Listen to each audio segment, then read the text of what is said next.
We've talked about incorporation, and business partnerships in property, joint ventures, JVs are getting more and more popular.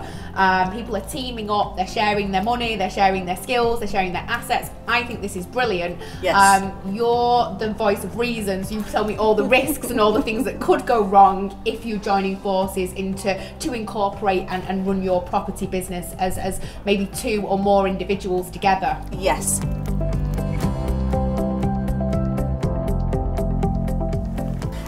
I'd sound a little like the voice of doom, but it's always what if it goes wrong. Yeah. I mean, when it's going well and people are getting on and everybody's fit, healthy, working, great. As you say, it's a way of pooling your resources, and as long as all the legal agreements are drawn up to reflect who's putting what share, particularly if it's not completely equal, I think that's the first thing to do. A lot of joint ventures, it seems we're friends, we get on, or we're business colleagues, we work really well together.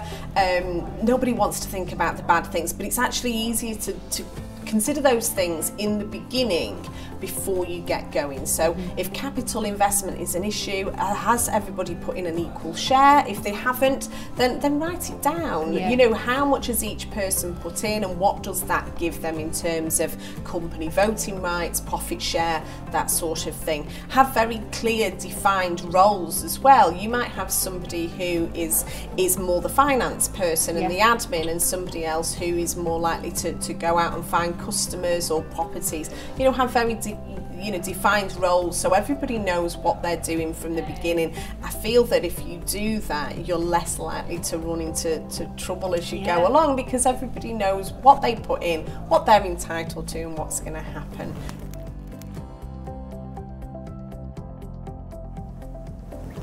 Some of the worst things that can happen, one of you dies.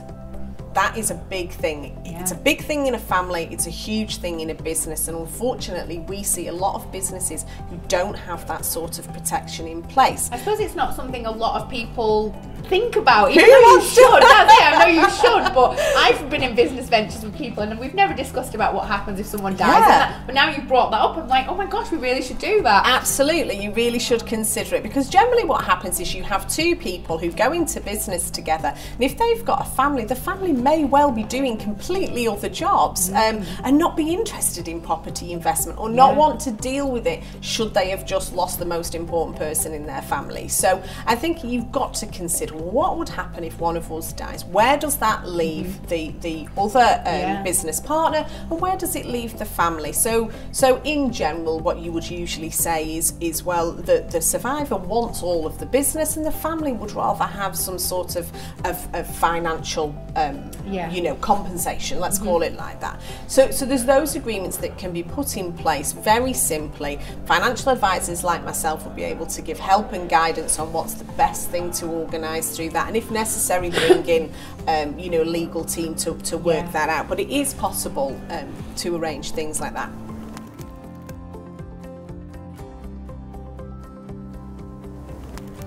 Illness is another thing. Long-term sickness can be devastating for a business, particularly if it happens to key personnel. So that might be the owners of the business, it might be your business development manager if you have one, or somebody who always does the maintenance on your property. What happens if they're no longer around, or they're not around for 6 months, 12 months? Work out how long you could manage. Contingency plans in place. Absolutely, absolutely.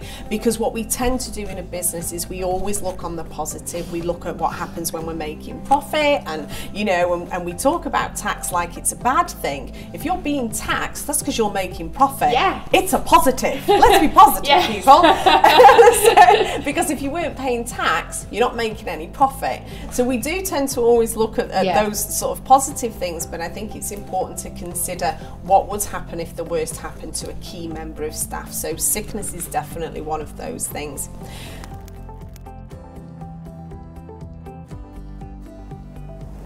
And the third thing, which isn't very nice either, I'm afraid, but certainly if you are in, a married couple or a civil partnership, or some sort of relationship like that, what happens if the relationship breaks down? You fall out, you get Exactly. I have obviously through 20 years of doing this, seen many companies struggle because the spouse, you know, wife, husband, doesn't matter which way round it is, needs to be paid out as part of a divorce settlement, and a business will be considered to be a business, an asset of the marriage, you know. And if it's got a value, and if there is value in those properties, it's entirely possible that it starts to form part of a financial settlement on divorce.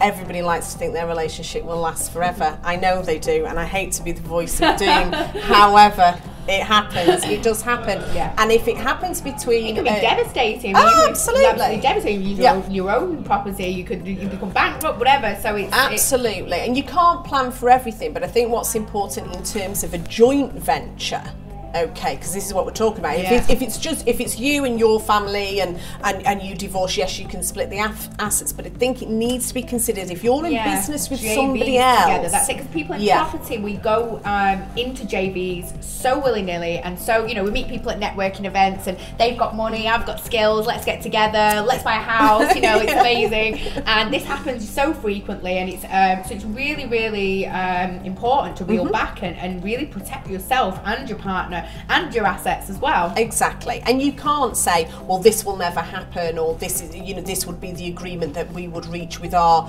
you know, estranged spouse. But what you can say is, as part of a joint venture, we have written down exactly what somebody has brought to the table, so that you know, if one couple, for example, are getting divorced, that that it's documented what belongs to that couple and what belongs to the other person, because it would seem rather unfair to take it as a whole. Yeah. So as I say, it's not the nicest sort of conversations to have, but it's better to have them when everyone's happy, fit and well. Because you try and have them when they're not, it's going to be 10 times as bad. Already happened. Exactly. Yeah, that's great advice. Thank you so much, Kristen.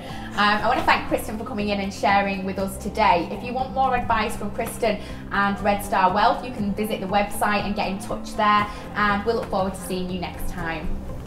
Thank you for watching this video. If you like this content and you'd like to join our free online property training course, we've got a link for it on this page.